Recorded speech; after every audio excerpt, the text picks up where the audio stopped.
Most people who've been to college are familiar with the concept of an essay crisis.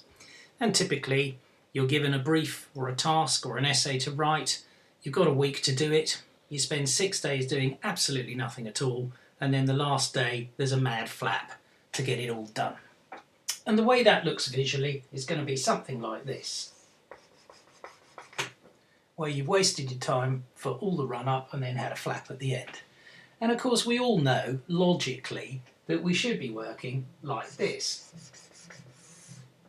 But the interesting thing is that when people come out of college, what they take as their work approach varies depending on the industry they go into.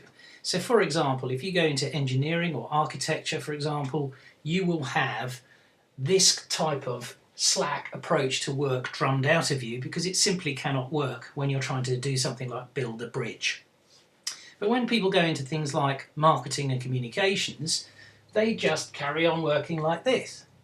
And they think that's normal and fine. And in fact, if you challenge them on it and say, why don't you work like this? They usually say, well, I work better under pressure, which of course is a lie. So when you specifically recommend to people, you should try to work like this, what they often do is say, but I can't do that because I've got this crisis, followed by this crisis, followed by this crisis. And it just never ends, ad infinitum essentially. So what they're doing really is admitting that their entire working life is like this. It's like an endless crisis. It's an admission of failure, you might say, and it isn't a sensible work pattern. And anybody looking at a company, or indeed an individual who conducts himself perpetually in this manner, knows that either the individual will be hugely stressed permanently, and or the company won't be making good margin because its working practices aren't effective. So essentially we need to procrastinate, and what that means is the moment you get a brief or the beginning of a new project, you get the people that matter in the room in the first 24 hours and make a decision about what your direction and approach is going to be.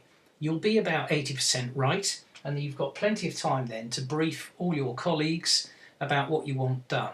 If by any chance you are proven to be hideously wrong in your initial thinking, then you've got plenty of time here to course correct before the deadline. So that's precrastination.